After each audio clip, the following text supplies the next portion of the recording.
South Indian style आहे, बॉलिवूडची एक वेगळी स्टाईल. मराठी सिनेमा का डेव्हलप नाही करू शकत? श्रीरंग उडबोले यांचे इंटरव्ह्यू मी पाहिला, त्यांनी केलेलं एक अनालिसिस आहे मराठी प्रेक्षकांचं. काही अंशी बरोबर आहे की मला असं वाटतं ना की प्रेक्षकांना सुद्धा दोष देण्यात काय, ते उत्तम बघायला थांबलेले, पण नेमका तुम्हाला ठाव घेता येत नाही. तर प्रत्येकाची ना टेस्ट, प्रत्येकाने आपला आपला एक फ्लेवर द्यायलाच हवा. तुमच्यासाठी चांगलं नाटक तुमच्याकडून कसं ओळखायचं? मला असं वाटतं ना, नाटक ते ना की जे गुंतवून ठेवतं, जे एंगेज करणार आहे ना, ते तुम्ही द्या. मराठी चित्रपट, मराठी नाटकं याच्याविषयी आपण बोलतोय. मराठीचा जो टक्का आहे तो कमी होतोय का, किंवा अन्याय होतोय का मराठी भाषेवर, असं तुम्हाला वाटतं का एक नट म्हणून? नाही, मला असं वाटतं ना की ना कुठली भाषा अशी दाबून मरून वगैरे जात. आज नुसतं आपण हे रायगडावर चालायला जरी लागलो ना, असं स्फुरण चढतं. नेपोटिझमचा विषय बॉलिवूडमध्ये चर्चेत आला, मराठीमध्ये आहे का नेपोटिझम? नाही, मराठीमध्ये काय होतं ना, प्रेक्षक खूप जाणकार आहे, एवढं फार डोक्यावर वगैरे चढवत नाही. आवडलं तर डायरेक्ट तोंडावर ते रिॲक्टच होतं. काही युवक आहेत, युवती ज्यांना खूप आवड आहे मराठी फिल्म इंडस्ट्रीमध्ये काम करायची, पण त्यांना मार्ग नाही सापडत. अशा युवक युवतींना तुमचा काय सल्ला? जोपर्यंत तुम्ही उत्तम बघणार नाही, तुम्ही उत्तम करणार नाही. तर मला असं वाटतं ना की तुमच्यातलाच लेखक तुम्हाला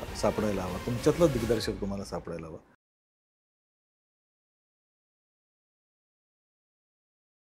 वा, आज काय प्लॅन झालाय. आज आपल्या लय हार्ड या पॉडकास्ट चॅनलमध्ये पाहुणे म्हणून एक लय भारी पर्सनॅलिटी आली आहे. संजय खापरे सर, ज्यांनी 100च्या वर आत्तापर्यंत फिल्म सिनेमांमध्ये काम केलं आहे, नाटकं केले, दिग्दर्शनसुद्धा केलं आहे, आणि त्यांच्याच माध्यमातून, सरांच्या दिग्दर्शनातून एक नवीन नाटक आज आपल्याला महाराष्ट्रभर पाहायला मिळेल. वा, काय प्लॅन आहे. सर, आपलं स्वागत आहे लय हार्डमध्ये. थँक्यू. सर, आपण बघतोय बऱ्याचदा खूप दर्जेदार नाटकं आपल्याकडे येतात, सिनेमे मराठीमध्ये दर्जेदार येतात, पण बॉलिवूडची एकच फिल्म येते आणि 100 करोडचा बिझनेस करून जाते. मराठी फिल्म्स कुठे मागे पडतात? मला असं वाटतं काय माहिती आहे ना की हिंदीचा ऑडियन्स जो आहे ना, तो तेवढा अजून प्रगल्भ नाही आहे थोडासा. म्हणजे बघा ना, दबंगसारखे सिनेमे, सिंगमसारखे सिनेमे, वाईट नाही ते सिनेमे वगैरे, पण आहे ना तिथला आपला मराठी ऑडियन्स आहे ना, तो नाटकातून आलेला आहे. त्याला चांगली संहिता लागते, चांगलं स्क्रिप्ट लागतं, चांगला कॉन्टेंट लागतो, आणि मग तिथलेच कलाकार, तिथलेच नट ज्या वेळेला सिनेमा करायला लागतात मराठी वगैरे, आणि मग तो आपण जरा हिंदी स्टाईलचा करूया, जर आपण साऊथ स्टाईलचा करूया, असं जेव्हा करायला लागतात ना, त्यावेळेला मग ते गोंधळ होतो की आपल्याकडे आपलं एक वेगळेपण आहे की, मग का आपण त्यांची कॉपी करायची. असा एक विचार प्रवाह करणार, ती एक विचारधारा आहे. दुसरा एक असा विचार करणारे आहेत की आपल्याकडे ना साऊथसारखं काही नाही आहे, साऊथचे सिनेमे बघ, कारण ते बघणारा एक विशिष्ट प्रेक्षक वर्ग आहे. त्यामुळे ना आज लॉकडाऊनमुळे तर आपल्या आयुष्यात एवढं बदल घडलेला आहे की ना, आपली कॉम्पिटिशन जी आहे ना, ते भारतातल्या सिनेमांशी नाही आहे. मराठी काय, कुठल्याही फिल्मची, कुठल्याही प्रादेशिक सिनेमांचं म्हणतो मी, जगभरातल्या सिनेमांची कॉम्पिटिशन आहे. आता आपल्या भारतातल्या एका डॉक्युमेंटरी फिल्मला ऑस्कर अवॉर्ड मिळाला, तो म्हणजे ही एलिफंट विस्पर नावाची ती फिल्म. तिला ऑस्कर मिळायच्या आधी मी पाहिली होती, मला इतकी भावली. म्हणजे एका लहान पिल्लाला त्यांनी त्या म्हातारीने वाढवलेलं आहे, आणि मग शेवटी वन्य अधिकारी येतात आणि त्यांना असं, तुम्हाला हत्तीला पाळता येणार नाही आणि म्हणून तुम्हाला ते त्याला रानात सोडायला लागेल, इतर प्राण्यांप्रमाणे त्याला सोडावं लागेल. तो त्यांचा विरह तो इतका छान पद्धतीने टिपला आहे. हत्तीचे इमोशन्स दिसतात, आणि ते कोणीच ॲक्टर नाही त्याच्यामध्ये, ते म्हातारा वगैरे, ते ॲक्च्युअली त्यांनी त्या हत्तीचं किंवा तिथल्या प्राण्यांचं त्यांनी संवर्धन केलेलं आहे जंगलात राहून वगैरे. आता हत्ती त्यांना सोडून गेलं, हे उदास वाटतं, त्यांच्या आयुष्यात उदासी आलेली आहे. ते आकाश पण असं भरून आलंय ना, ती फ्रेम बघताना अख्खं उदासवाणीचं फ्रेम वाटते. तर हे जे टिपणं आहे ना, आणि म्हणून मला असं वाटतं की त्याला ऑस्कर का मिळाला असेल, याची कारणं आपण बघितल्यानंतर लक्षात येतं. तर ती माणसं बघत असतील तर नेमकं काय बघत असतील आपल्या सिनेमांकडे, तर आपल्याकडे थोडासा ना ड्रामा थोडासा जास्त असतो आपल्या हिंदी सिनेमांमध्ये, थोडासा ॲक्टिंग लेवलला पण असतो वगैरे. तर मला असं वाटतं ना की ही आत्मपरीक्षणाची गरज आहे की माझा सिनेमा हा वर्ल्ड सिनेमा म्हणून जेव्हा आपला जगभरात सिनेमा पोचायला हवा, यासाठी मी जगभरातले सिनेमे आपण बघतो, पण मग आपल्या सिनेमात आणताना त्या सगळ्या गोष्टी त्याची फार त्यांची कसरत होते. आणि काय होतं की 2 अभिनेतेच आहे ना त्या आपल्याला हवे असलेल्या पेजवर असतात. तिसरा असतो ना तो काहीतरी वेगळाच करत असतो. तो वेगळ्या जॉनरचा नट असतो, वेगळ्या स्टाईलचा नट असतो. ते सगळे एका पेजवर येणं ना फार महत्त्वाचं असतं. जसं म्हणतो ना आपण सैराटमध्ये जर आपण तो सिनेमा का चालला, तर काही जण म्हणणारे असतात, अरे काय टिपिकल स्टोरी आहे, काय ह्याच्यात काय वेगळेपण काय आहे. म्हटलं अरे मला कधी कधी ना, मी तर जवळजवळ 7-8 वेळा बघितला तो सिनेमा. अच्छा. मोबाईलवर बऱ्याचदा बघितला, टी व्हीवर बऱ्याचदा बघितला. मला त्या सिनेमातलं नाविन्य एवढंच वाटतं की ना त्या सिनेमामध्ये ना खरेपणा जास्त खूप आहे. त्यातली रिॲलिटी, त्या मुलांनी त्यांच्या भाषेवर काम न करता त्यांचा रॉनेस इतका छान टिपला आहे नागराज मंजुळेने. मला असं वाटतं ह्या सिनेमाचं त्या कलाकारांना पण कळलं नसेल आपलं काय लोकांना आवडलं असेल ते.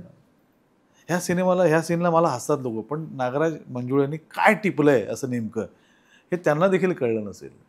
ते विजन लागतं ते डिरेक्टरचं, आणि त्या डिरेक्टरला त्या पेजवर सगळीच पात्र आपल्याला हवी असतात. आणि मला असं वाटतं की ना आपल्या इंडस्ट्रीला खरं तर नागराजसारखे ना 5-6 डिरेक्टर व्हायचे तर इंडस्ट्री आपली तग धरून राहील. मला ह्या लेवलला असं वगैरे वाटतं. आणि नाटकांच्या बाबतीत जर आपण विचार करायला गेलो ना, रंगभूमीवर वेगवेगळे प्रकार म्हणजे एक्सपेरिमेंट होत आहे, पण सिनेमाच्या माध्यमातून सुद्धा होत आहे. पण सिनेमाच्या माध्यमातून काम करत असताना ना पुन्हा तेच म्हटलं, सगळे एका पेजवर येणं फार होतं. दिग्दर्शकाला अभिप्रेत असलेला सिनेमा तो कलाकारांच्या मार्फत दाखवतो ना, ते कलाकार पण तसेच असायला हवेत. ते एका पेजवर असायला पाहिजे, त्यांची वेवलन जुळली पाहिजे. ते फार महत्त्वाचं असतं. आणि मग नाहीतर मग ते मिसमॅच झालं की जरा नाही रे, अचानक म्हणजे म्हणतं मालवणी जेवण करायला गेलो आणि मध्येच सावजीचा मसाला पडला, अरे हे काहीतरी वेगळंच होतंय रे, काय कोणी टाकायला सांगितलं वगैरे असं. म्हणजे वेगवेगळ्या जॉनरची नट मंडळी आली की असं थोडंसं होतं त्याला. ते बरंच काम करणं गरजेचं आहे असं थोडक्यात आपण म्हणू शकतो त्या ठिकाणी. सर, आज आपण पाहतो मराठी इंडस्ट्रीमध्ये बरेच नवीन म्हणजे ज्यांना एक प्रोड्युसर म्हणून येतात बरेच जण, एक 2-4 जणांचा ग्रुप असतो, थोडेफार पैसे लावून प्रोड्युसर होतात, पण त्यांना अभिनयाची जाण नसते, त्यांना या इंडस्ट्रीविषयी माहिती नसते. अशा काही लोकांबरोबर काम केलंय का तुम्ही की ज्याच्यातून तुम्हाला असं वाटलं की नको? नाही, म्हणूनच अशा काही सिनेमांमध्ये काम केल्यानंतर लक्षात आलं रे, मग आपल्याकडे काय विषय वाईट आहेत का? आपल्याकडे कॉन्टेंट असलेलं काय इतकं चांगलं आहे, मग त्याला आपल्याला फक्त काय आहे की ते निर्मात्याला चांगले पटवू शकतात, ते दिग्दर्शक होतात. त्यामुळे ना ते स्किल त्या पद्धतीचं डेव्हलप करतात. माझं असं म्हणणं की ना सिनेमा जेवढा त्यांना सोपा वाटतो तेवढा सोपा नाही आहे. मग जर माझ्याच भाषेला जर घेऊन सिनेमा करायचाच आहे, तर माझं असं म्हणणं तिचं लग्न लावा किंवा त्याचं लग्न लावा आणि त्याची व्हिडिओ कॅसेट करा आणि घरचेच मंडळी बघत बसा. असं करून सिनेमा नाही होत ना. मी माझ्या पुतणीला, माझ्या लेकाला, माझ्या लेकीला खूप चांगले करतायत असं तुम्हाला वाटतं, आणि त्यांना दाखवण्याचं अट्टहास धरू नका. मग प्रेक्षकांना नाही आवडलं तर प्रेक्षक रिॲक्ट होतात. तर मला असं वाटतं ना की कुठलंही काम करताना ना त्याचा ना स्वतःवर एक वर्कशॉप करणं फार गरजेचं. चांगलं काहीतरी मी जोपर्यंत चांगलं बघत नाही तोपर्यंत चांगलं करणार नाही. आणि लोक एकदा तुमच्याकडे येतील, तुमचा सिनेमा बघायला येतील. मला एकदा कळलंय की ते वाईट जेवण मिळतंय या हॉटेलला आणि इकडे चांगलं जेवण मिळतंय. परत आल्यानंतर आपण कुठे जाणार आहोत? चांगलं जेवण मिळतं ते. मग माझ्याकडे येतच नाही हो. मी एवढं छान इंटेरियर केलंय, पण ताटात काय पडतंय महत्वाचं हो, जे पोटात जाणार आहे ते उत्तम असायला हवं. पूर्वीच्या थिएटरमध्ये काय उत्तम फॅसिलिटीज होत्या का? नव्हत्या. आजही गावाखेड्यामध्ये गेल्या थिएटरमध्ये किती गरम होतं. अहो, सिनेमेच दर्जेदार होते त्यावेळेला. आता सिनेमा खूप बदलला आहे. खास करून या लॉकडाऊनमध्ये प्रचंड सिनेमा बदलला आहे. याचं कारण काय आहे की लोकांकडे इथे बसल्या बसल्या मला हा सिनेमा नाही आवडला, चल नेक्स्ट दुसरा बघूया. तर आपल्या सिनेमाला त्यांनी बघावं, त्यांनी त्या आपल्या फ्रेममध्ये आपला सिनेमा आला तिथे जरा प्लेचं बटन घेऊन थांबावं. यासाठी आपल्याला सिनेमा उत्तम बनवावा लागेल. आणि आता मराठी फिल्म मेकर्सची प्रचंड जबाबदारी वाढली आहे. आता म्हणजे असं आहे ना, बाप दाखवण्याचं श्राद्ध घाल. उत्तम सिनेमा तुम्ही दाखवायलाच पाहिजे, करायला पाहिजे. अर्थात हे करत असताना आपल्या मातीतला सिनेमा करताना सुद्धा त्यात काय असं जगभरातला प्रश्न असू शकतो की जगभरातल्या लोकांना कनेक्ट करू शकतो, हा विषय असणं फार महत्त्वाचं आहे मला असं वाटतं. आणि तसं सादरीकरण होणं फार गरजेचं आहे. आता प्रशांत दामलेंची नाटकं हाऊसफुल जातात. काय म्हणतो ना आपण, एक रंगदेवता एक एक प्रकारे एका नटावर एखादं प्रसन्न असते ना, तशा पद्धतीचं ते व्यक्तिमत्व आहे. आणि त्याच्यावर म्हणजे ती खरोखर खूप ही आपल्या रंगभूमीचं एक सुद्धा म्हणजे रंगभूमीचा आपल्या प्रेक्षकांचं भाग्य आहे की त्यांच्यासारखा नट आपल्याला मिळाला. पण हे सगळ्याच नटांच्या बाबतीत होत नाही. मग आपण काय करतो आपल्याकडे, मग मी जर दामल्यांसारखे आपल्याकडे एक एक ऑडियन्स पोलिंग नसेल काही गोष्ट आपल्याकडे, मग आपण काय करू शकतो, आपल्याकडे कॉन्टेंट आहे, आपण विषय चांगला हाताळू शकतो. आणि मराठी प्रेक्षक तेवढे सुजाण पण आहेत, खूप चांगले आहेत, सुजाण आहेत एकदम, की त्यांना चांगल्या बऱ्या वाईटाची गोष्ट म्हणजे ह्या गोष्टी कळतात, बरं वाईट कळतं. आता बघा, आपण सगळंच जर आपण असं जर म्हणायला गेलो की स्टारडम मराठी नाटकात सुद्धा चालतं, तसं दामलेंच्या बाबतीत किंवा भरत जाधवच्या बाबतीत वगैरे. देवबावळीचं ते दोन्ही नटं काय आहेत? त्या नट्या आहेत, त्या काय आहेत? कॉन्टेंट आहे. तर मला असं वाटतं काय ना, की जसं प्रसाद कांबळी त्यांच्या पाठीशी उभे राहिले, त्या अशा दिग्दर्शकाच्या पाठीशी, लेखकाच्या पाठीशी उभे, तशी निर्माते मंडळी तयार झाली पाहिजे आपल्या ह्याच्यामध्ये त्याने. आणि प्रेक्षकांनी सुद्धा मेंटॅलिटी थोडीशी बदलायला हवी, की कुठल्या तरी एका हिंदीतल्या नटाने पॉडकास्टमध्ये परेश रावल जेव्हा बोलले, त्यानंतर हाऊसफुलचे बोर्ड वगैरे सुरू झाले, त्या आधीपासून नाटक ते तेवढंच स्ट्रॉंग होतं. फक्त ते त्यामुळे परेश रावल बोलले त्याच्यामुळे ते फ्लॅश झालं. तर हे कसं आहे की ना, नो डाऊट ते फार मोठे नट आहेत वगैरे, पण आपल्या नटांनी सुद्धा म्हणजे नाना पाटेकरांनी सुद्धा त्या नाटकाविषयी खूप चांगलं भरभरून कौतुक केलं. मला असं वाटतं ना की प्रेक्षकांनी ना स्वतः येऊन इतर काही नाटकं बघण्याची फार गरज आहे.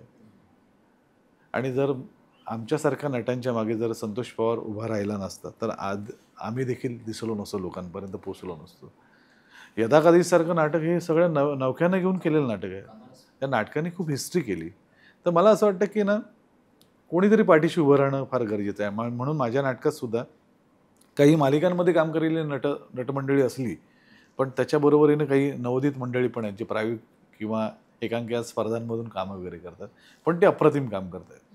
म्हणजे संतोष पवारचा हा जो वासा आहे, तो काही अंशी आम्ही जरा पुढे चालवण्याचा प्रयत्न करतो, की त्याने आमच्यावर विश्वास टाकला, आज मी पण कोणावर तरी विश्वास टाकणं फार गरजेचं आहे. सगळेच आपल्याला नौकी मंडळी घेऊन काम करतात, शेवटी काही निर्मात्यांची काही टर्म्स अँड कंडिशन्स असतात किंवा काही त्यांचे कॅल्क्युलेशन्स असतात. पण याचा कुठेतरी सुवर्णमध्ये काढून येणे काही गोष्टी करायला पाहिजे. असं कधी होत नाही. भारताची टीम 11च्या 11 खेळाडू नवीन आहेत. रोहित शर्मा असतो, त्याच्या बरोबरीला जयस्वाल येतो, अशी ती जोडी सुरू होते. आणि मग कधीतरी कोणतरी नवीन असतोच, पण त्याच्यातली प्रतिभा कधीच लपून राहत नाही. तर मला असं वाटतं की ते करणं फार गरजेचं आहे. आणि म्हणतो की प्रेक्षकांची, जसं यांनी म्हटलं त्याप्रमाणे, तिकिटांचे रेट जास्त झाले वाटत असले तर मला असं वाटतं की ना, काही नटमंडळीसुद्धा तयार होतील. हा विचार अर्थात प्रत्येक वेळेला शक्य होत नाही ते, पण ज्या ज्या वेळेला शक्य आहे त्यावेळेला त्या नटांनी त्या संस्थांनी करून दाखवलं पण आहे. पण आता कसं आहे ना, मुळातच नाटकधंदा हा शनिवार रविवारच अवलंबून राहिला आहे. आता सॅटर्डे संडेला शो होतात. मधल्या वारांमध्ये टी व्ही एवढा हावी झालेला आहे त्याच्यामध्ये आणि त्याच्यावरही आता थोडीशी अवकळा आली.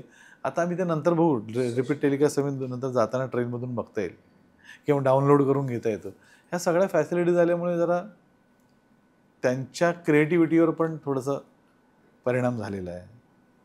सगळ्याच बाबतीत झालेलं आहे. आज बघ ना, थिएटरमध्ये जाऊन बघावा असा सिनेमा लोकांना वाटतोय का? म्हणजे मराठीच्या बाबतीत तर म्हणजे आपण बघतो ना, फटाक्यांची माळ अशी वाजते, थाट थाट थाट थाट, मध्ये ते एकदा छक छक, परत थाट थाट थाट थाट थाट असे वाजते वगैरे. मराठीच्या बाबतीत तर म्हणजे छक छक छक, आणि मध्ये एखादा कधीतरी फटाका वाजतो. एखादी मध्येच सिनेमा म्हणजे वेडसारखा सिनेमा चालतो, मध्येच लयभारीसारखा सिनेमा चालतो, असे काही काही ठराविक सिनेमे चालतात. किंवा केदार शिंदेचा बाई पण भारी देवा असा सिनेमा. पण त्याच्यातलं ना सातत्य फार कमी आहे. म्हणजे कन्सिस्टन्सी ती मराठी इंडस्ट्री तग धरून राहायला आपल्यावर फार मोठी जबाबदारी आहे. ते आता नेमकं काय आणि कसं आहे ना, हे मला असं वाटतं ना दिग्गजच सांगू शकतील. सगळे महेश सरांचे पण काही इंटरव्ह्यूज मी बघतोय, त्या माध्यमातून काहीतरी करण्याचा प्रयत्न करत आहे. त्या दिवशीच मी मला वाटतं याचं हा अमेय वाघ म्हणाला होता काहीतरी, मला वाटतं कानडी सिनेमा असाच जरा डबघाईत गेला होता, पण अचानक KGF आणि काय कांतारा आल्यानंतर बूस्ट झालं सगळं. पण कधी कधी ना असं जेव्हा हा एक विचार येतो मला, मी डोळे बंद केले तर कांतारातला तो रोल मराठीतला कोण करेल असं जेव्हा माझ्या डोळ्यासमोर येतं तेव्हा पटकन डोळ्यासमोर कोणीच येत नाही. किंवा आहेत, नाही असं नाही, बरेचसे आहेत नटमंडळी वगैरे, फक्त कसं आहे ना त्या एका पेजवर येणं सगळं, म्हणून म्हणतो ना की ते त्या सिनेमाची जी जातकुळी आहे त्या लेवलला येणं सगळ्याच बऱ्याच गोष्टी आहेत. कारण आता आहे ना ह्या लॉकडाऊनमध्ये इतके जगभरातले सिनेमे वेब सिरीज वगैरे पाहिल्यानंतर लक्षात आलं रे, त्या खरं सांगतो ना, लॉकडाऊन नसतं तर आम्हाला आमचा आरसाच बघायला मिळाला नसतं, आरशात आम्हाला आमचं प्रतिबिंब बघता आलं नसतं. आम्ही फार मशगूल होतो, अरे सॉलिड आहे आपलं. नंतर कळलं की हे आपल्यापेक्षा सॉलिड आहे, मग आपण काहीतरी वेगळं करायला हवं. किंवा एक म्हणतो चांगलं बघितल्यानंतर चांगलं काहीतरी करण्याची चालना मिळते. तर मला असं वाटतं ते जास्त महत्त्वाचं आहे. सर, तुम्हाला असं नाही वाटत का की मराठी इंडस्ट्री अशी आहे किंवा फिल्म्स अशा बनत आहेत की ज्या फक्त डायरेक्टर्स आणि प्रोड्युसर्स आणि त्यातले जे कलाकार आहेत त्यांनाच आनंद होतोय त्याचा, आणि जे ऑडियन्स आहे, ऑडियन्सला जे हवं आहे ते देत नाहीये मराठी फिल्म्स? जसं तुम्ही आता उदाहरण दिलं कांतारा आणि KGFचं, त्या ऑडियन्सला पाहिजे, बघायचे. नाही, त्यांनी काय झालं त्यांच्याकडे ना ती एक परंपरा आहे. आणि अर्थात काय KGF अख्ख्या महाराष्ट्राने बघितला, अख्खा महाराष्ट्र, त्यातला काही ठराविक प्रेक्षक आहेत ज्यांची ती अभिरुची आहे साऊथ स्टाईलच्या फिल्म बघण्याची वगैरे, त्यांना ते आवड आहे, अरे मस्त आहे हे फिल्म, मला खूप आवडतात, मला ते आवडतात फिल्म. पण मला 3 of Us सारखी सिनेमासुद्धा मला आवडतो, जो अतिशय थंड शांत आहे. मी जेव्हा टर्की सिनेमा बघतो, मिरॅकल इन सेल नंबर 7, तर मला ती भाषा कळत नाही, पण मला सिनेमा गुंतवून ठेवतो, त्याचं काय कराल? त्यामुळे भाषा हा मॅटरच नाही आहे. त्यातून काय मांडताय, काय सादर करताय, काय परफॉर्म करताय. मला तो सिनेमा माझ्या मनामध्ये ना आमूलाग्र बदल घडून दिला की यार इतका खरेपणा आपल्या अभिनयात असेल ना तर आपण कुठे जाऊ शकतो, आपला मराठी सिनेमा वगैरे डेफिनेटली जाऊ शकतो. तुम्ही आत्ता बोलले एक साऊथ इंडियन स्टाईल आहे मूवीजची, बॉलिवूडची एक वेगळी स्टाईल आहे, मराठी सिनेमा का डेव्हलप नाही करू शकला स्वतःची अशी वेगळी स्टाईल? काय मध्यंतरी ना श्रीरंग उडबोले यांचे इंटरव्ह्यू मी पाहिला होता, त्यामध्ये पण त्यांनी बरंच त्यांच्या एकंदर अभिरुचीबद्दल प्रेक्षकांचा त्यांनी केलेला जो सर्वे म्हणणं नाही, पण त्यांनी केलेलं एक ॲनालिसिस आहे मराठी प्रेक्षकांचं वगैरे, ते काही अंशी बरोबर आहे आणि काही अंशी मला असं वाटतं ना की प्रेक्षकांना सुद्धा दोष देण्यात काय अर्थ नाही, ते उत्तम बघायला थांबलेले, पण नेमकं तुम्हाला ठाव घेता येत नाही, नेमकं तुम्हाला निदान लागत नाही की त्यांना काय हवं आहे, हे काय स्टाईलचं हवं आहे. आणि सातत्यानं तुम्ही एकदा असं आज वरण भात आहे, उद्याही वरण भात आहे, परवा याल तर आमच्याकडे तुम्हाला वरण भात मिळेल, असं सगळेच जर करायला लागले तर कसं होणार ना. तर प्रत्येकाची ना टेस्ट, प्रत्येकाने आपला आपला एक फ्लेवर द्यायलाच हवा, तर ते टिकतं, तर ती इंडस्ट्री तग धरून राहील, नाही तर नाही होणार. आता मॅडमनी जसं मगाशी विचारलं तुम्हाला की तिकिटाचे दर खूप आहेत नाटकाच्या, नाटक बघायला जाताना विचार करतो एक सामान्य माणूस की आपल्याला ते परवडणार आहे का? बरोबर. त्यातल्या त्यात ते शनिवार रविवारी आहे, मग याच्यातून दर्जा जपला जातो, एक पर्टिक्युलर क्लास आहे जो तो सिनेमा नाटक बघू शकतो, पण मग ज्यांच्याकडे आर्थिक कुवत नाही ते तो बघू शकत नाही. तर नाटक जपण्यासाठी किंवा ते कमर्शियली अजून ते कसं ग्रो होईल याच्यासाठी काही विचार केला तुम्ही? यासाठी तुम्हाला सांगतो ना, मी मधल्या काळामध्ये ना जेव्हा इतर नाटकांमध्ये काम करत होतो त्यावेळेला प्रेक्षकांचं एक लक्षात आलं की त्यांचं फार बजेट नाही गावाखेड्यागावाचं. तर मग यासाठी आपण काय करू, दुसऱ्या निर्मात्याला तर मी सांगू शकत नाही यांच्यासाठी कर नका, आपलं नाटक बघायला आले. ज्यावेळेला मला अथॉरिटी असेल, म्हणजे माझी संस्था असेल, त्यावेळेला तो मी निर्णय घेऊ शकतो. तर म्हणून मी ठरलं की माझी संस्था, प्रिया पाटील ही माझी निर्माती, आम्ही दोघांनी मिळून ती संस्था सुरू केली. आणि मग ज्या ज्या संस्थांना आमच्या नाटक हवं आहे चॅरिटी करण्यासाठी किंवा त्यासाठी आम्ही व्यवस्थित उपलब्ध करून दिलं, कमी दरात उपलब्ध करून दिलं. एक सांगतो, सगळ्यात एक महत्त्वाची गोष्ट मॅडम, ही गोष्ट ऐकण्यासारखी आहे.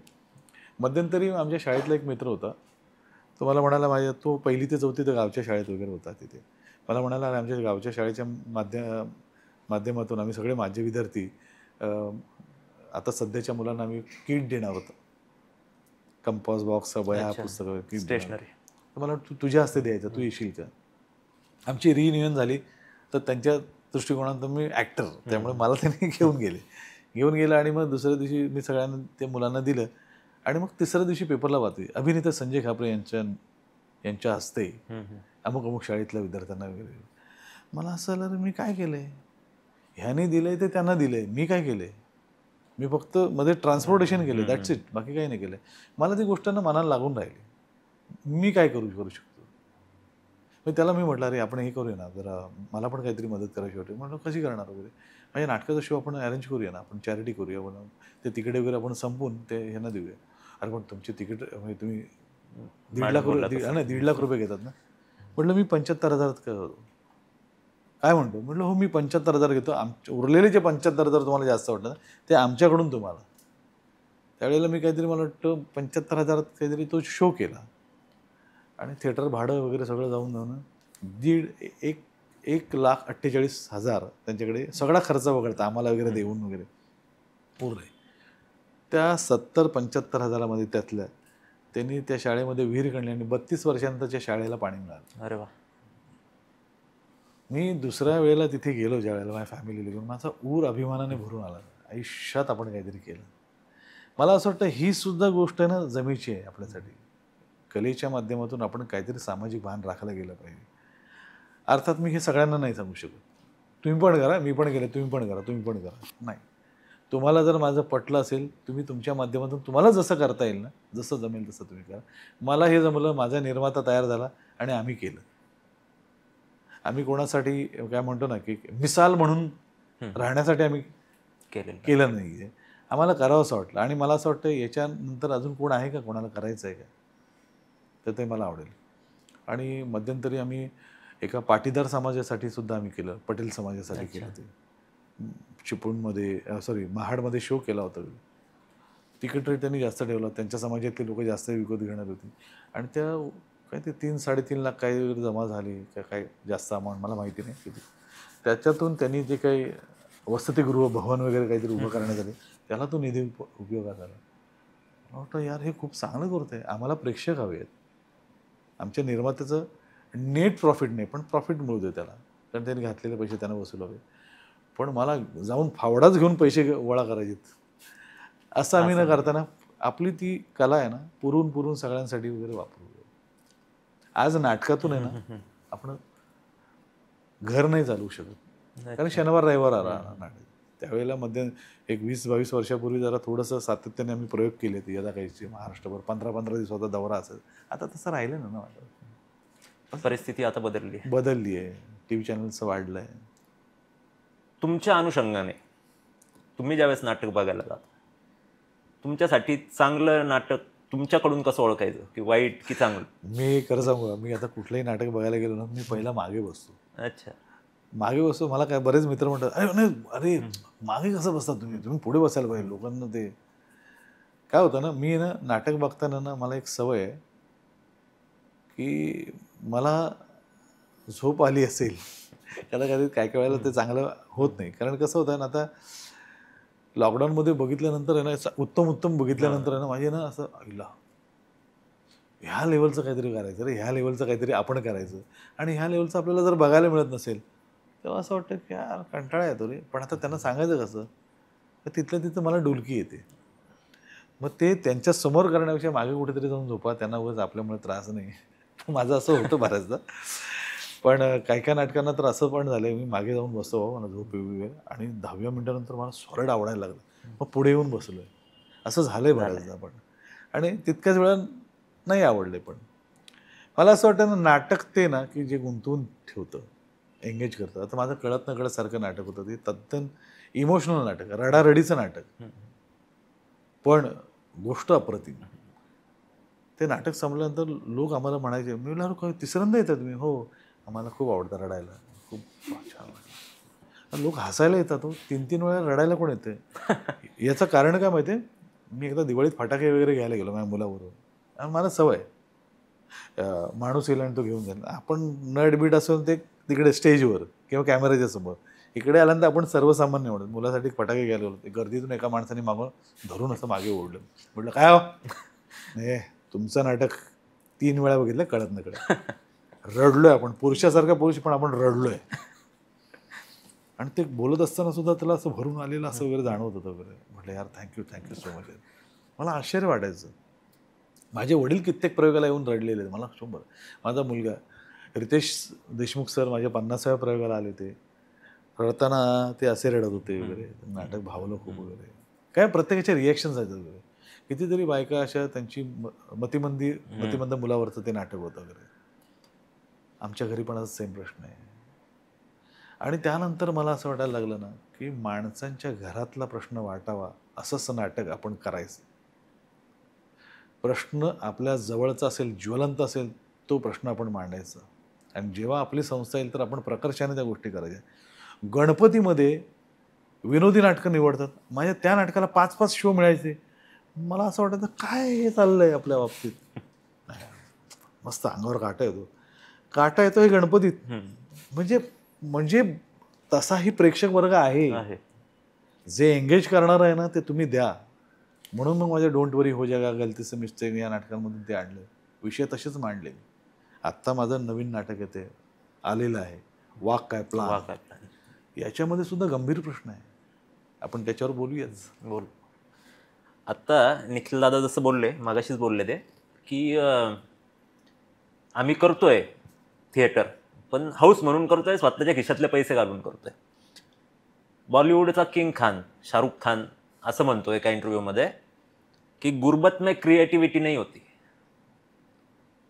पण एक आपण कमर्शियली विचार केला तर नाटकांमधून तेवढा पैसा, तेवढं फेम मिळतंय का कलाकारांना? नाही, मिळत नसलं ना तरी ऍक्टर आणि म्हणून मग त्यातून क्रिएटिव्हिटी येते का सर बाहेर? क्रिएटिव्हिटीच येते बाहेर. अच्छा, काय नसल्यावर? काही नसलं ना का तुमचं ना डोकं चालायला लागतं. अच्छा. माझ्याकडे जर काही व्हेकल नसेल ना तर मी चालता जेव्हा चालत जाईन मी लोकांना ऑब्झर्व करायला लागतो, लोकांमधून जायला लागतो. कारमधून काचा बंद राब आलो तुमच्याकडून पोहोचलो, इंटरव्ह्यू केला झालं. मला आजही गर्दीत जाऊन बसावं असं वाटतं. आजही ना जॉनी लिव्हरांचं एकाने कोणीतरी त्यांना विचारलं, जॉनी भाई आजकल आपके नए कैरेक्टर्स आपको दिखाई नहीं दे रहे, आपके यहाँ से आपके मिमिक्री से. त्यावर तो एवढंच म्हणाले जॉनी सर कि पहले मैं ना बस में प्रवास करता तो ट्रेन से कहीं भी जाता था, लोगों के बीच रहता था, तब अलग अलग मुझे कैरेक्टर्स मिलते थे. आजकल मेरे कार की कांच बंद है, बाहर के आदमी से मेरा कॉन्टॅक्ट ही नहीं है, कहाँ से मुझे ऑब्झर्वेशन करने को मिले. तर मला असं वाटतं ही सगळ्यात मोठी गोष्ट आहे की माणसामध्ये राहून आपल्याला बऱ्याच गोष्टी शिकायला. आणि मला असं वाटतं ना की आता तसं तो प्रश्न विचारला तू की नाटकामधून उपजीविकेचं साधन म्हणून आता नाटक राहिलं नाही, कारण शनिवार रविवारवरच चाललं नाटक. तरी त्यातूनही नाटक एखादं चाललं तरी पण चरितार्थ चालवू शकतो असं काही राहिलं नाही आता. कारण आता मालिका, टेलिव्हिजन, मोबाईल याच्यावरचे सिनेमे, याच्यावरचे सगळं मनोरंजनाचं माध्यम तुमच्या पथ्यावर पडलं तर तुम्हाला काहीतरी आणण्यासाठी तुम्हाला असं काहीतरी स्ट्रॉंग असेल. आता मध्यंतरी मराठी बाणासारखा हा मराठमोळा कार्यक्रम ज्या कार्यक्रमाला मराठी बाण्यासारख्या कार्यक्रमाला गुजराती प्रेक्षक सुद्धा येत होते. मला असं वाटतं यासारखं अजून काय हवं आहे आपल्याला वगैरे. म्हणजेच काहीतरी असं ग्रँजर भारावून टाकणारं. बरं ही गाणी आपण याच्याही आधी ऐकली, पण ते सगळं जमून आलेलं जे आहे ना, ओ माय गॉड असं होऊन जातं. आता मराठी बाणा करणार हे कोण बाहेरच्या प्रांतातले नाही, आपले अशोक हांडे आपल्या महाराष्ट्रातले आहेत, जुन्नरचे आहेत, लालबागचे आहेत. त्यांना बरोबर ती नाळ सापडली, नाक सापडली बरोबर. त्यांनी बरोबर शोधून काढले. ती प्रेक्षकांची जोडलेली नाळ त्यांनी तोडू दिली नाही, कारण त्यांनी इतकं लोककलेवर त्यांचं प्रेम आहे आणि लोककलेच्या माध्यमातून त्यांनी, मला असं वाटतं ना, ही आजूबाजूची उदाहरणंच आहे ना आपल्यासाठी खूप काही आहेत. त्यामुळे काही होऊ शकत नाही, काही होऊ शकत नाही असं काही नाही. त्याच्यातून काहीच होत नाही असं होत नाही, काहीतरी सापडतं तुम्हाला. आणि मला असं वाटतं ना, मला ह्या नाटकातून मला जर काय मिळालं असं तू म्हणशील तर मला पैसा किती मिळाला डझंट मॅटर, पण माझ्यासारखा एक नट दिग्दर्शक होऊ शकला आणि त्याला दिग्दर्शकाचं एक विजन मिळालं. माझ्या आयुष्यात लॉकडाऊन आला, त्यांनी मला आरसा दाखवला आणि मी कुठे आहे ते मला कळलं, मला कुठपर्यंत प्रवास करायचा आहे ते कळलं. मला असं वाटतं हे बरे वाईट अनुभव येतात आपल्या आयुष्यात, ते काहीतरी खूप शिकवून जायला. काय मिळालं मला, काय मिळालं आता, हे करत राहण्यात काही अर्थ नाही. एका वाईटातून नेहमी एका चांगल्याची सुरुवात होत असते. हा माझा नाही, हा निसर्गाचा नाही. एक थोडासा out of the box question आहे. मराठी भाषा, मराठी चित्रपट, मराठी नाटकं याच्याविषयी आपण बोलतोय, पण त्याच ठिकाणी आत्ता एक मुद्दा खूप गाजलाय मराठीचा, की मराठीवर अन्याय होतोय का? जो एक आपले राजकीय नेते आहेत महाराष्ट्रातले, राज ठाकरे, त्यांनी हा मुद्दा कायमस्वरूपी लावून धरलाय सुरुवातीपासून. पण मराठीचा जो टक्का आहे तो कमी होतोय का, किंवा अन्याय होतोय का मराठी भाषेवर, असं तुम्हाला वाटतं का एक नट म्हणून? नाही, मला असं वाटतं ना की ना, कुठली भाषा अशी दाबून मरून वगैरे जात नाही. अच्छा. इतकी वर्ष आपली अजूनही चालू आहे. मी इतकी आक्रमणं आपल्या मराठीवर झाली, खूप झाली, भारतावर झाली, महाराष्ट्रावर झाली. पण काहीतरी असं एक म्हणतो ना, एक कोणीतरी असा एक अंगार उभा राहतो महाराजांसारखा, छत्रपतींसारखा. ही सगळी अशी ही दिग्गज तेजस्वी पुरुष आपल्या या भूमीत जन्माला आले, त्यांनी ते टिकवलंय. आज नुसतं आपण हे रायगडावर चालायला जरी लागलो ना, असं स्फुरण चढतं. कुठली भाषा मेली काय, स्फुरण चढतं याचं एकदम भाषा. आणि मला म्हणून म्हणतो ना, राजसाहेबांसारखी अशी माणसं आहेत जे आज मराठीचा मुद्दा लावून धरतात. प्रत्येक वेळेला कोणी ना कोणी उभं राहतोच आहे. आणि फक्त आपल्याला गरज आहे ना, जसं महाराजांबरोबर मावळे आले तशा अशा कोणत्यातरी व्यक्तीबरोबर आपण सगळ्यांनी मिळूनच एकवटायला हवं. त्याच्या त्या व्यक्तीच्या त्या मुद्द्यावर आपल्याला मराठी अस्मितेसाठी आपण उभं राहायला हवं. आणि मला असं वाटतं की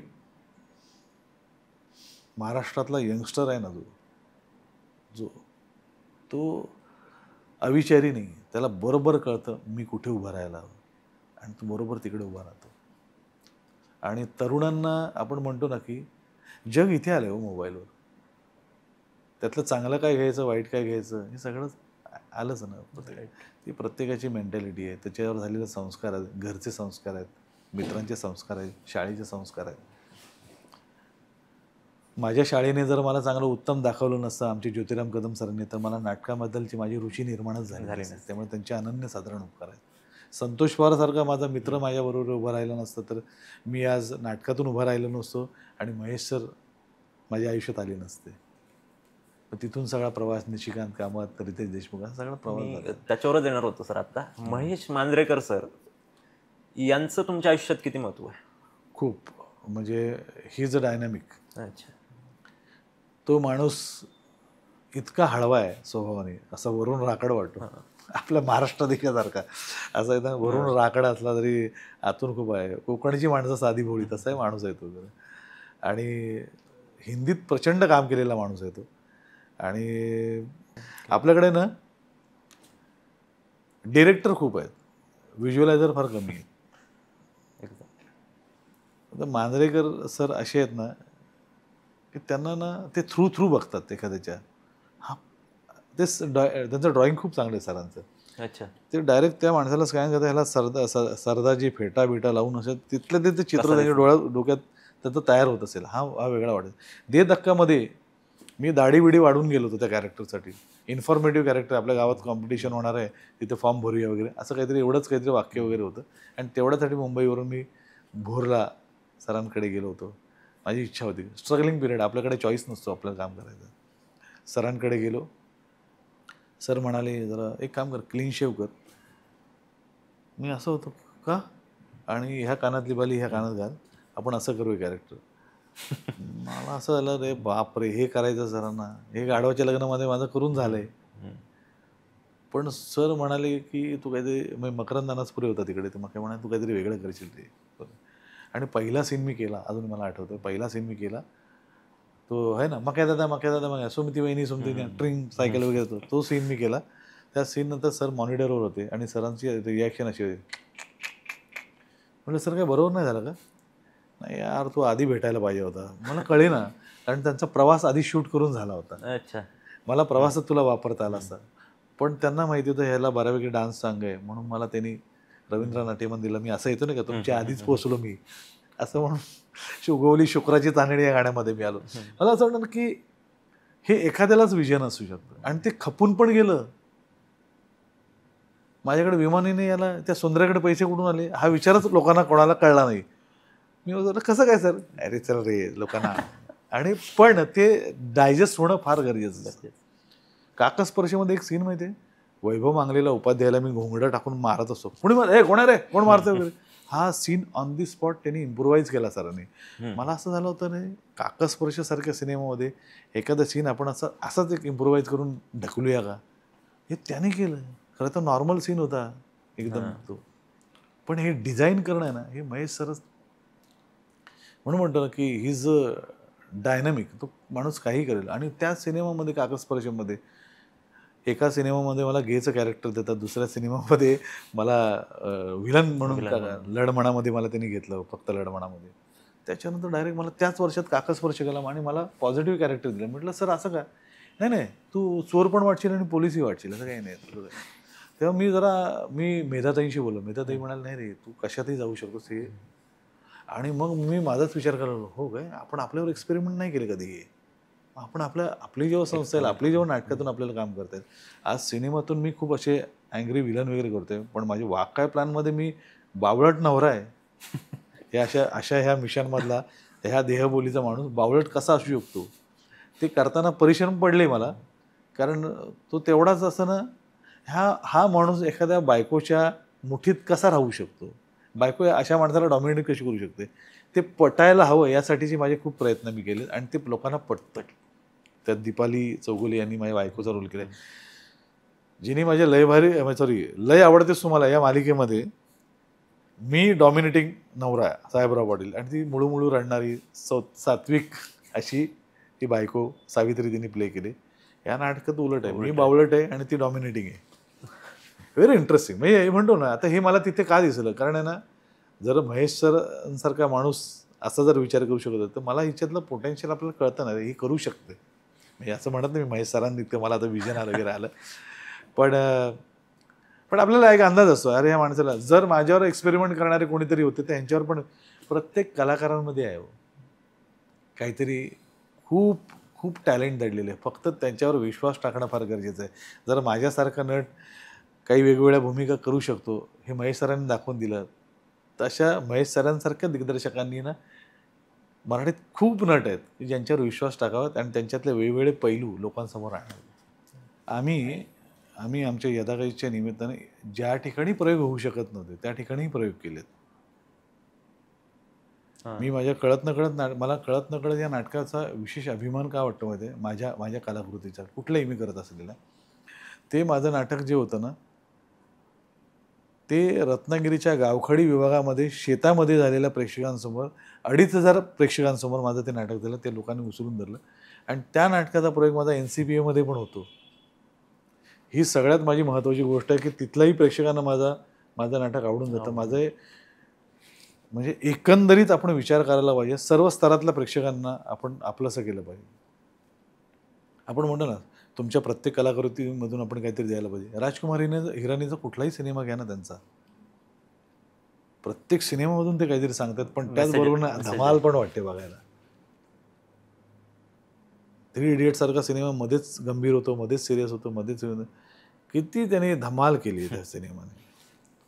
म्हणून तो यूथचा सिनेमा जो आहे ना, मग तो अशी काही मंडळी आहेत ती खूप जबरदस्त आहेत, काम करतायत. मला असं वाटतं की ना आपल्या मराठीमध्ये पण तशी यायला हवीत. पण ते मंडळी कसं होतं ना, एक राजकुमार हिरानी करत असतात, बरोबरीला रोहित शेट्टी पण करत असतो, बरोबरीला आणखी कोणीतरी. त्यामुळे टप्प्याटप्प्यावर दन सिनेमा वरून एखादा साऊथचे सिनेमे हिंदीत डब होऊन येत आहेत. पुष्पासारखा सिनेमा येतोय, कांतारासारखा येतो. त्यामुळे हिंदीत ती रेलचेल चालूच आहे. भले ते डब होऊन का होईना, पण ते चालू आहे. ते मराठीत प्रमाण होत नाही. सर, एक आपण बघतोय नेपोटिझमचा विषय बॉलिवूडमध्ये खूप चर्चेत आला. गेल्या लॉकडाऊन पासूनच तो जास्त चर्चेत आला. हो. मराठीमध्ये आहे का नेपोटिझम? नाही, मराठीमध्ये काय होतं ना, प्रेक्षक खूप जाणकार आहेत. ते एवढं फार डोक्यावर वगैरे चढवत नाही. नाही आवडलं तर डायरेक्ट तोंडावर ते रिॲक्टच होतात तिकडे. त्याच्यामुळे जरी कोणी करण्याचा प्रयत्न केला तरी टिकणारं नाही आहे ते फार. म्हणजे जे खरोखरच ज्याच्यात उपजत गुण असतील, नॅचरल त्याच्यामध्ये काही म्हणजे म्हणतो ना, जे जीन्समधूनच आले असतील काही गोष्टी, तर ते उत्तम असेल तर टिकणारच. मग ते कुठूनही येऊ दे, नेपोटिझममधून येऊ दे, आता अजून कुठून येऊ दे, उत्तम आहे ते टिकलंच पाहिजे, असं माझं मत आहे. त्यामुळे नेपोटिझम आणि हे काय वगैरे काहीतरी त्याच्यावर संस्कार झाले असेल की नाही. बरोबर. काहीच नाही झाले, अरे काहीच नाही, शून्य, असं नाही होतं. बघत आलाय लहानपणापासून. हां, हे शर्ट धुवायला टाकलं आणि याचा रंग निघाला आणि माझा पांढरा रुमाल तिकडे गेला. माझा पांढरा रुमाल स्वच्छ पांढरा राहिला. असं कसं एकत्र धुतल्यानं काहीतरी त्याचा रंग लागला असेल की. बरोबर. असं होतच ना, ते काही नसेल असं होत नाही. पण माझं असं म्हणणं आहे की इतर जे टॅलेंट येतं आहे त्याच्याकडेही दुर्लक्ष होतं कामा नये इंडस्ट्रीचं. आणि आता काय माहिती ना, ती मक्तेदारी राहिली नाही की ह्या घराण्याची मक्तेदारी, त्या घराण्याची मक्तेदारी. राजकारणात पण चालत नाही. नाही चालत.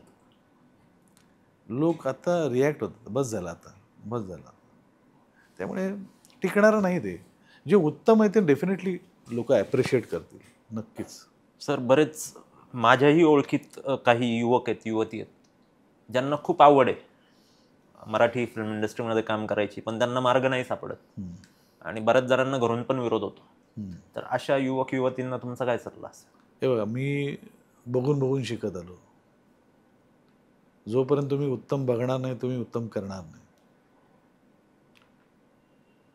आणि जोपर्यंत तुम्ही अशा चांगल्या लोकांच्या, चांगल्या फ्रेंड सर्कलच्या सान्निध्यात आपण जात नाही. कसं आहे ना, एखादा बेवडा असतो ना, तो बेवड्यालाच घेऊन दारूच्या गुत्त्यावर जातो. न पिणाऱ्या माणसाला घेऊन तो कंपनी द्यायला जात नाही, किंवा तो दुसरा माणूसही जात नाही. इतकं सिम्पल आहे. त्यामुळे तुमच्या आवडीची सगळी, तुमच्या समविचाराची सगळी माणसं बाजूला आली ना, तर तुमचा एक कंपू तयार होतो, एक टीम तयार होते. माझ्या आयुष्यात संतोष पवार आला, मग सगळी ती टीम आली, आमची सगळं झालं, आणि मग आमच्यातूनच नाटक झालं, सुयोगी आसामी अशी मी, मग यदाकाहीसारखं इतिहास घडवणारं नाटक झालं. तर मला असं वाटतं ना की तुमच्यातलाच लेखक तुम्हाला सापडायला हवा, तुमच्यातलाच दिग्दर्शक तुम्हाला सापडायला हवा आणि शोधा. पडू द्या ना, लागल्याशिवाय कळणार कसं हो? तर सायकल शिकणार कशी? बरोबर. हो, घोड्याची भीती वाटते. मी रायडिंग शिकलोच नसतो. काय होईल? ढोपरं तुटतील ना, काय होईल? करून तर बघू. ते करून बघणं आहे ना, ते नाही होत आहे. ते जोपर्यंत तुम्ही करत नाही ना, आणि महत्त्वाचं म्हणजे ना, जसं मला चांगली टीम गोळा करायची आहे, तसं दर शनिवार रविवारी तुम्ही तुमच्या व्यसनांवर खर्च करता ना, तर त्याच्यावर, नाटकावर, सिनेमांवर खर्च करा. आणि आता तेही करायची गरज नाही. महिन्याचा पॅक भरायचा आणि ह्याच्यावर बघायचं. तुम्हाला बसल्या जागी तुम्हाला सगळ्या गोष्टी बघायला मिळतील. पण रील्सच्या माध्यमातून मी आता पोचलो, आता माझं करिअर झालं, असं होऊ शकत नाही. कारण काही सेकंदाचं असतं ते होल्ड करणं फार कठीण असतं. आणि त्यांच्याकडे ते पेशन्स नसतात. एवढं 5-5 मिनटाचा शॉट देणं, 10-10 मिनटाचा शॉट देणं, पेशन्स नसतात त्यांच्यामध्ये. आणि नाटकात तर तुम्हाला कळायला लागतं. मी उभा राहिल्यानंतर कसा दिसतो, मी चालायला लागल्यानंतर कसा दिसतो. तिथे काही क्लोजअप वगैरे काही नाही. इथे मला तुम्ही एक वाईड घ्याल आणि क्लोजमध्ये मला जरा हे नीट बसले होते, या ठिकाणी आपण यांचं क्लोज लावू. यांचं जरा शेड इथे खाली सुरळलं होतं, जरा आपण क्लोज लावू, हे होऊ शकतं. नाटकात नाही, तुम्ही पूर्ण दिसतात, तुम्हाला काही लपवू शकत नाही. त्यामुळे तिथे तुम्ही अभिनेते म्हणून किती सक्षम आहात किंवा काय करायला हवं ते तुम्हाला तिथे कळतं. ती गोष्ट त्या मुलांनी करावी. आणि वर्कशॉप करायला जातात काही लोक, ॲक्टिंगचे वर्कशॉप वगैरे. सो मी तर कधी केलं नाही, आणि कोणाचे पैसे इतके वर आले तर ते त्यांनी ते करावेत असं माझं मत आहे.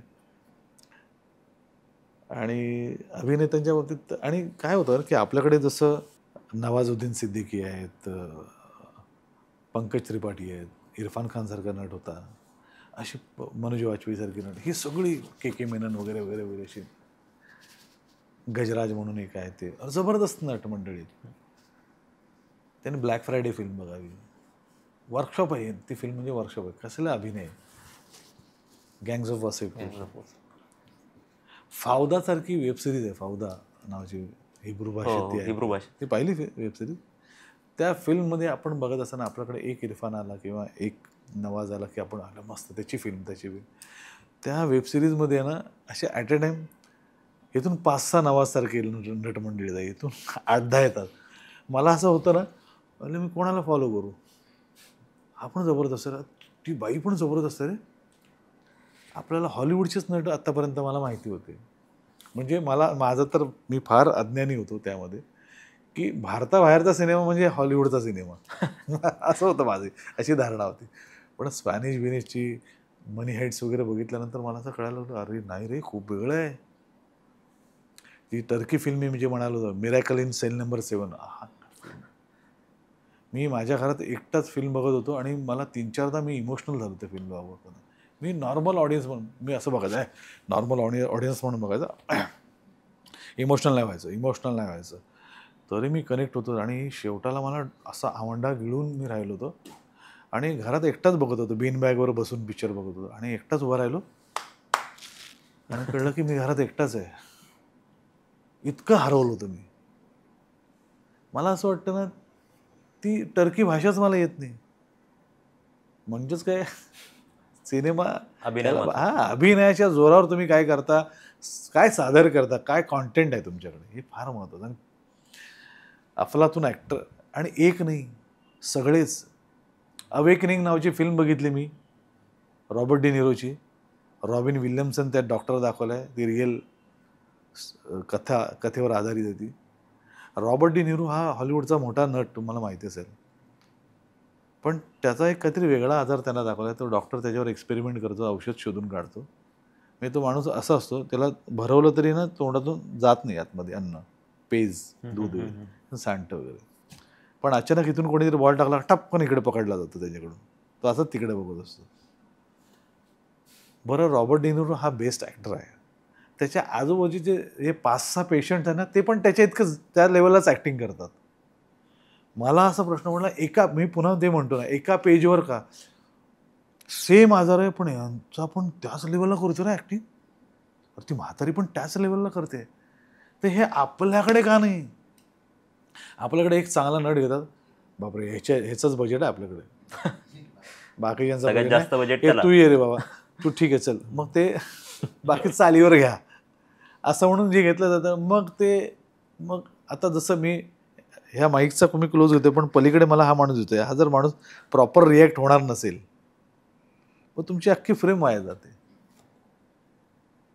एक आता तुम्हाला सांगतो ना, एक सगळ्यात मला हाईट कळतं, एक इश्क नावाची फिल्म मी बघत होतो, आय थिंक.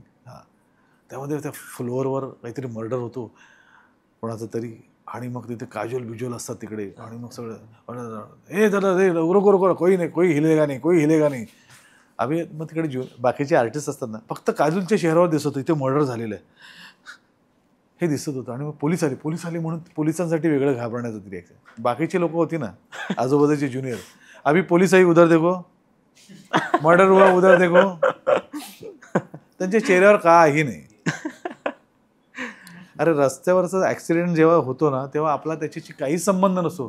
कोणाचं झालं रे, कारमधून डोकं बिकं काढत आपण बघत असतो, आणि आपल्या हवीला केवढं लागलं, हे आपले रिॲक्शन नॅचरल येतात ना.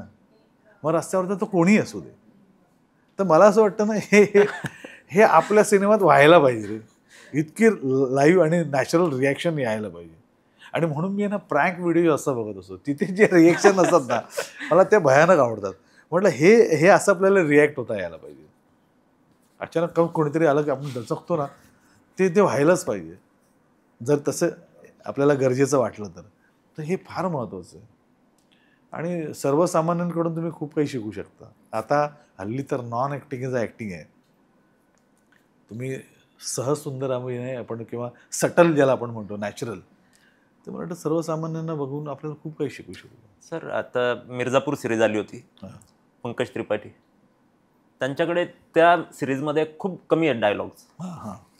एक पिकी ब्लाइंडर्स नावाची एक सिरीज होती, ती पण खूप गाजली वर्ल्ड वाईड. त्यात जो मेन लीड ॲक्टर आहे त्याच्याकडे पण खूप कमी डायलॉग्स आहेत, पण ते दोन्ही कॅरेक्टर खूप हिट झाले. बरोबर. त्याच्या मागचं कारण काय असू शकतं? कारण सहजता, खरं वाटणं. आता ह्याच्यामध्ये पण नाही काय त्यांनी सुपर 30मध्ये काय रोल केला आहे. परत तो श्रीवास्तव नावाचा नट आहे, अभिजित श्रीवास्तव, काय त्याने तो विलन केला आहे सुपर 30. नंतर नंतर त्याचा राग यायला लागतो. तर हे जे आहे ना, हे मला वाटतं तो माणूस दिसतोय कसा ना, याच्यापेक्षा मला त्याच्या चेहऱ्यावर काय उमटतं ना, हे पंकज त्रिपाठी आणि त्या नटाने दाखवून दिलं. ते लोकांना जास्त भिडतं. आणि आणि OTTवरच्या ह्या वेब सिरीज आहे ना, याचा क्राऊड आहे ना, ह्याचा ऑडियन्स हा कम्प्लीट वेगळा आहे. त्याला खूप एंगेज करणारं आणि काहीतरी वेगळं लागतं. आणि जर ते कॅरेक्टर लोकांना भावले असतील, आवडले असतील, तर त्या दिग्दर्शकाचं आणि त्या कलाकारांचं यश आहे असं मला वाटतं. तुम्ही जी फौदा जी सिरीज बोलले हिब्रू भाषेत, मी पण पाहिली ती. आणि जेव्हा पाहायला सुरुवात केली, पाहतच राहावंसं वाटलं. एवढा जबरदस्त अभिनय तुम्ही जसं म्हटले त्यात. नाही, खूपच जबरदस्त आहे. आणि आता आपण बऱ्याच गोष्टींवर चर्चा केली, पण एक जी महत्त्वाची चर्चा मला तुमच्याशी करायची आहे, की एक सागर संगीत आपण ज्याला म्हणू शकतो, तुमचा एवढ्या वर्षाचा अभिनयाचा अनुभव, त्यातून तुम्ही दिग्दर्शनाकडे वळले आणि आता एक नाटक तुम्ही दिग्दर्शित केलंय आणि ज्याचे प्रयोग सुद्धा चालू झाले. तिसरं नाटक दिग्दर्शित केलंय. ज्याचे प्रयोग सुद्धा चालू झाले, जे तिसरं नाटक आहे त्याचे नाव वा काय प्लॅन कुठून सुचलं? आम्ही खरं तर खूप नावं काढली होती. अच्छा. पण हे नाटक जरा ॲप्ट वाटलं. बरं. कारण आपण म्हणतो ना एखाद्याला, वा काय प्लॅन, चांगलं आहे. आता चांगलं आहे आपण हे जरी म्हणत असलो, काय वाटोळं करून बसलायस तू, काय केलंय तुला त्याची लाज तरी वाटते का, असंही त्याचा अर्थ निघतो. वाह काय प्लॅन, खरोखर चांगलं आहे. वा काय प्लॅन आहे. मी अजून साशंक आहे, झालंय काय बरोबर, सगळ्या गोष्टींना तो लागू पडतो. आणि त्या माझ्या नाटकामध्ये अशी एक जटिल समस्या आहे, मुंबई, पुणे, नाशिक किंवा नवी मुंबई, पनवेल ह्या शहरांमध्ये घडणारे जो प्रश्न आहे तो म्हणजे काय, की आजकाल आपल्या घरामध्ये ना एकत्रित कुटुंब त्यावेळेला होती. आई वडिलांना 3-3, 4-4 मुलं. आणि मग आज ती मुलं मोठी झाल्यानंतर, त्यांचा परिवार पण मोठा झाल्यानंतर आज त्यांच्याकडे तेवढी जर धमक नसेल घर दुसरं घेण्याची, मग ते काय करतात, आई वडिलांकडे घर विका म्हणून जरा तगादा लावतात. आणि आई वडिलांनी विकलं नाही का ते त्यांच्यासाठी ब्लॅकलिस्टमध्येच आई वडील जातात. पण माझ्या नाटकातली जी माणसं आहेत ती स्वतःच्या स्वार्थापोटी, स्वतः म्हणजे ती धमक नाही आहे एक स्वतःच्या हिमतीवर घेण्याची, मग आईवडिलांच्या वडिलोपार्जित प्रॉपर्टीवर डोळा, ते विकत नाही म्हटल्यानंतर त्यांच्या जीवावर सुद्धा बेतेल असं काहीतरी करायला जातात. आणि त्यातून घडणारं हे नाटक आहे. आता ऐकताना तुम्हाला फार गंभीर वाटते, पण घडतं हे सगळं सिरियसली विनोदात घडतंय. आता हे तुम्हाला म्हणतो ना, आणि ते सगळं होत असताना माझ्या नाटकामध्ये मी मोठा मुलगा त्याच्यात प्ले करतो, तो बावळट आहे. आणि माझी बायको ती प्रेग्नंट आहे, ती दीपाली चौगुले करते. तिची अशी इच्छा आहे की माझ्या मुलांनी ह्या घरात जन्माला येतं का म्हणे, मी जे भोगलं ते इकडे नको.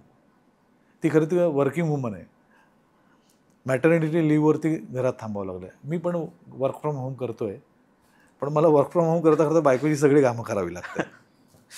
हे सगळं सुरू असताना एकीकडे हे घर विकायचं बापाकडे तगादा लावतात. माझा भाऊ त्याचं बाहेर कुठेतरी अफेअर सुरू आहे, त्यांनी त्याच्या गर्लफ्रेंडला सांगितलं मी 2 BHKच्या फ्लॅटमध्ये राहतो. ती म्हणते मला मग कधी घरी घेऊन चल ना, एवढं छान फ्लॅट येतं. तो नाही इंटेरियरचं काम चालू. असं प्रत्येक वेळेला तो काहीतरी सांगतोय. आता प्रत्येक वेळेला तिला काय सांगत बसणार, म्हणून तो बापाकडे घर विका म्हणून मागे लागतो आणि इकडे माझी बायको मला पुश करते, तुम्ही बोला. मग अशा रीतीनं बाप एका पॉईंटला म्हणतो हे घर विकत नाही, जा या प्रॉपर्टीमधला 1 रुपया तुम्हाला देणार. असं म्हटल्यानंतर हे दोन्ही मुलांची खसकते. तो बापाला मारायचा एक सेपरेट प्लॅन करतो आणि मी माझ्या बायकोच्या डोक्यात येतो बापाला मारायचा सेपरेट प्लॅन. तो बापाला पाण्यामधून असं एक पॉयझनची गोळी टाकतो जी डिझॉल्व्ह झाल्यानंतर बाप प्यायला, कारण बापाला क्वार्टर प्यायची सवय असते, दारू प्यायची. त्याच्यातून पाण्यातून पितो म्हटलं त्यावेळेला तो घेईल. आणि बापाला बिर्याणी खायची खूप हवस होती. आम्ही बिर्याणीत काहीतरी विष घालून बापाला खायला देतो आणि आम्ही बाहेर निघाल्यानंतर घरात काळोख होतो, बाप बिर्याणी आणि ते पाणी प्यायला जाण्यात इतक्यात. आणि जेव्हा लाईट येतो बाप असा पडलेला आहे. आता प्रश्न पडतो, मी माझा भाऊ सगळ्या सेपरेट घरात आल्यानंतर त्याला असं माझ्या पाण्यामुळे तर गेलं नाही ना बाप, कारण त्यांनी काय प्लॅन केला तो मला माहिती नाही आणि मी काय प्लॅन केला तर त्याला माहिती नाही. आपलं बिर्याणीमुळे गेलं की असं आम्ही साशंक राहतो.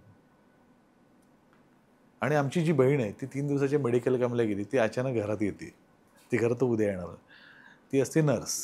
तिला कळतं बाप हलत नाही आणि आमची हवा टाईट. ती म्हणते आपण बापाच्या अंगठी पण नाही आहे घरात, दागिने पण नाहीत नानींचे, बहुतेक दागिन्यांसाठी खून झाला आहे बापाचा, आपण बॉडी पोस्टमॉर्टमला देऊया. आम्ही होऊ देत नाही, कारण पोस्टमॉर्टममध्ये कळेल ना माझ्या बिर्याणीमुळे गेला आहे. तो म्हणतो काय नको नको नको करू. मग ते शेवटी ती म्हणते ठीक आहे. तो तिला कोपऱ्यात नेऊन कन्फ्युज करतो, मी मारलं आहे, माझ्या ह्याच्यातला हिस्सा तुला देतो ना, थोडा हिस्सा तुला. आम्ही तिला सांगतो आम्ही मारलं आहे असं करून, आणि मग आम्ही थोडा हिस्सा देतो. आणि तिला वाईट वाटतं हे सगळं असं होतं वगैरे. बापाची ठिकाणी जाऊन रडते बिडते, सगळं हे होतं. आणि मग ती म्हणते नाही मी करत, आता पोस्टमॉर्टमला देऊन काय भावांनीच सगळं केलं, काय करू, थोडा हिस्सा पण नको. आम्ही खूप, मला वाटतं अरे ग्रेट आहे आपली बहीण. ती म्हणते हे घर विकल्यानंतर प्रॉपर्टीमधला अर्धा हिस्सा माझ्या नावावर पाहिजे, उरलेला अर्धा तुम्ही वाटतो. आम्हाला सेटलमेंट करण्याशिवाय पर्याय उरत नाही. आणि मग आता सगळे मी सारवा करायला सुरुवात करण्यात इतक्यात घरामध्ये धाडकन इन्स्पेक्टर घरामध्ये येतो. आणि मग काय आमचे चेहरे पडलेले बघून खाली अंथरूण इथे माणूस झोपलेला, ह्याच्याकडे हे असे काय बघतात म्हणून तो तिकडे जातो. आम्हाला टेन्शन येतं भारी. आणि इथपर्यंत होतं आणि इथे इंटरव्ह्यू घडतो इन्स्पेक्टर. खरंच अशी सगळी सस्पेन्स आहे. आणि मग घरात आलेला इन्स्पेक्टर जो आहे तो खरं तर माझ्या बहिणीला बघायला आलेला आहे, त्याचा बघण्याचा कार्यक्रम आहे. खूप छान सस्पेन्स ठेवलाय तुम्ही. आता मी अजून काही सांगत नाही. ही गंमत आहे. नाही सर, मी सगळ्या आमच्या प्रेक्षकांना पण सांगतो की सरांनी जो प्लॅन केलाय, त्यांच्या अजून एक भावानी केलाय आणि बहिणीने केलाय, तो सक्सेसफुल झालाय की फेल झालाय हे बघण्यासाठी आपल्या जवळच्या नाट्यगृहात एकदा जरूर अवश्य जाऊन तुम्ही हे नाटक आवर्जून पाहिलं पाहिजे. बघण्याचा प्लॅन करा. आणि नाटक बघण्याचा नक्की प्लॅन करा. सर, आपल्याला पुणे आणि मुंबईमध्ये कधी उपलब्ध होईल नाटक? हे नाटक येत्या 31 तारखेला, 31 मेला माझा वाढदिवस पण आहे. अरे वा. आणि 1 तारखेला 1 जूनला आपल्या पुण्यामध्ये प्रयोग होणार आहे त्याचे. त्यावेळेला मला असं वाटतं की हा पॉडकास्टचा इंटरव्ह्यू जर पटकन लोकांसमोर यावा, त्या आठवड्यात यावा आणि जास्तीत जास्त लोकांपर्यंत पोचावा हा इंटरव्ह्यू. आणि मला असं वाटतं हा नाटकाचा पोर्शन आहे ना, तो रीलच्या माध्यमातून लोकांपर्यंत यावा. नक्की सर, मला वाढदिवसाचं गिफ्ट आमच्याकडून छोटंसं. थँक्यू. आणि सरांचा वाढदिवस आहे, सर्वांनी नक्की आवर्जून जावं आणि एक चांगला प्लॅन बनवून जा, कुटुंबाला सोबत घेऊन जा आणि जवळच्या नाट्यगृहात जाऊन अवश्य एकदा तरी नाटक बघा आणि दुसऱ्यांनाही सांगा नाटक बघण्यासाठी. आणि सगळ्यात महत्त्वाचं म्हणजे 31 तारखेला ह्या विक्रम सगळे नावाच्या बावळट नवऱ्याचा वाढदिवस आहे. पण त्याच्या आधी 2 दिवस आधी 29 मेला माझ्या कडक शिस्तीच्या डॉमिनेटिंग बायकोचा म्हणजे दीपाली चौगुले यांचा वाढदिवस आहे. अच्छा. त्यामुळे 2 कलाकारांचे वाढदिवस एका दिवशी आपण सेलिब्रेट करूया त्या निमित्तानं. नक्कीच सर्वांना आवडेल सर नाटक पाहायला. सस्पेन्स आणि स्टोरी जी आहे, स्टोरी लाईन खूप छान आहे. तुम्ही ज्या पद्धतीने आतापर्यंत जेवढं सांगितलंय नक्कीच सगळं नाही सांगितलं, नाही, नाही. पण जेवढं काही सांगितलंय त्याच्यावरून नक्कीच मजा येईल बघायला. आम्ही पण सर्वजण टीम आम्ही स्वतः येऊ नाटक बघायला पुण्यामध्ये ज्या दिवशी असेल त्या दिवशी. आणि पुणेकरांना तर माझं आग्रहाचं आमंत्रण आहे. तुम्हाला जर तिकीट रेट जास्त वाटत असेल ना, तर एकावर एक आपण तिकीट फ्री ठेवू. अरे वा, थँक्यू सर. एवढी मोठी अनाउन्समेंट तुम्ही आमच्या पॉडकास्टच्या माध्यमातून केली आहे. खरंच तुम्हाला तुमच्या नाटकासाठी शुभेच्छा आणि तुमच्या वाढदिवसासाठी सुद्धा शुभेच्छा आधीच आमच्यातर्फे, आमच्या संपूर्ण टीमतर्फे. मॅडम तुम्हाला पण शुभेच्छा वाढदिवसाच्या. सर तुमचा खूप वर्षाचा अनुभव आहे अभिनयातला. पुढचा काय प्लॅन आहे, भविष्याचा काय प्लॅन आहे? म्हणजे ह्या प्लॅन नंतर वाघ काय प्लॅन नंतर आता ह्या दिग्दर्शनानंतर मी 1-2 नवीन नाटकं तर डिरेक्ट करणारच आहे. त्याशिवाय द्विपात्री बऱ्याच वर्षानंतर डान्सिकल म्युझिकल असं दोघांचा एक चांगलं कॉन्टेंट असलेलं, एक चांगली गोष्ट असलेला कार्यक्रम अजून लोकांसमोर आला आहे, ज्याच्यामध्ये आम्ही लाईव्ह गाणार आहोत. दीपाली चौगुले आणि मी. ती उत्तम गाणी गाते, तिच्यात खूप क्वालिटीज आहेत. जशी फॅशन डिझायनर आहे तशी ती उत्तम गाते सुद्धा, अभिनेत्री सुद्धा आहे. आणि म्हणूनच मला असं वाटतं की तिची कला किंवा माझी गाण्याची जी कला आहे ही फक्त कराओकेपुरती मर्यादित न राहता ती छान त्याला एक चांगलं कॉन्टेंट आणून चांगलं कथेचं स्वरूप जर मिळालं तर मला असं वाटतं एक चांगलं सकस कलाकृती लोकांसमोर येईल. आणि त्याच्यानंतर मग त्याच्याबरोबरीलाच मराठी किंवा हिंदी सिनेमाचा लवकरच माझा दिग्दर्शनात पाऊल पडेलच याची मला पूर्ण खात्री आहे. आणि त्या दृष्टिकोनातून माझा आता प्रवास सुरू झालेला आहे. आणि मला लय हार्डच्या माध्यमातून ह्या सगळ्या प्रेक्षकांना एवढंच सांगायचं होतं की खूप हार्डवर्किंग करून आम्ही हा सगळा घाट घातलेला आहे आतापर्यंत नाटकांचा, आता ह्यापुढे सिनेमांचा करतो आहे.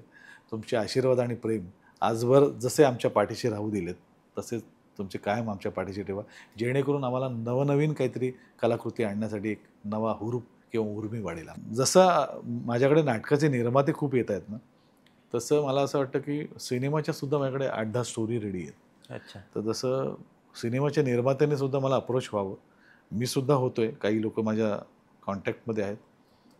पण उत्तम कथा ना, जसं तुम्हाला नाटकाची गोष्ट आता एवढा वेळ तुम्ही ऐकलीत, फक्त मी ओरडलो, जी नरेट करताना तुम्हाला गोष्ट तितकीच एंगेज करेल आणि बघताना त्याहीपेक्षा जास्त करेल. कारण शेवटी सिनेमा हे व्हिज्युअल माध्यम आहे, नाटकसुद्धा. तितक्याच इंटरेस्टिंग गोष्टी आहेत माझ्याकडे, 9 ते 10 गोष्टी आहेत. आणि त्या लोकांसमोर याव्या यासाठी एका छान निर्मात्याची पाठबळ आम्हाला गरजेचं आहे. आणि मला असं वाटतं की लवकरच तो दिवस येईल आणि तो निर्माता मला मिळेल. येस, नक्कीच सर. तुम्हाला थँक्यू. तुमच्या सर्व इच्छा आकांक्षा ज्या पुढच्या आहेत भविष्यातल्या त्या नक्कीच पूर्ण होतील अशा आमच्या लय हार्ड शुभेच्छा. थँक्यू सर तुम्ही आले, खूप आनंद झाला, मजा वाटली तुमच्याशी गप्पा मारायला, बोलायला. आमच्या सगळ्याच टीमला, मॅडमला असेल, निखिल दादा असेल, रागिनी असेल, सगळ्यांनाच मजा आली तुमच्याशी गप्पा मारायला. तुम्ही आलात, लय भारी पर्सनॅलिटी, आज लय भारी पर्सनॅलिटीला भेटून आम्हाला आनंद झाला लय हार्ड या ठिकाणी. धन्यवाद. आणि तुमच्या पुढील अभिनयाच्या कारकिर्दीला आमच्यातर्फे मनस्वी खूप खूप शुभेच्छा. आणि लय हार्डच्या या पॉडकास्टच्या सगळ्या टीमला म्हणजे खरं तुला लय हार्ड प्रयत्न केले तुम्ही लोकांनी, खूप हार्डवर्क केलेलं आहे. आणि मला असं वाटतं की ना, जोपर्यंत कष्टाला पर्याय नाही आणि कष्टाला यश मिळण्यापासून पर्याय नाही, त्यामुळे हे समीकरण आहे आणि ही जोडगोळी एकत्रच जाते. जोपर्यंत बॉल जोरात जमिनीवर आपटला जात नाही तितकाच तो वर जातो. मला वाटतं तितकाच हा वर ह्या पॉडकास्टचा आहे ना, ऑडियन्सचा रेशो जो आहे ना, तो वाढत जाईल. Thank you sir, thank you so much. Thank you.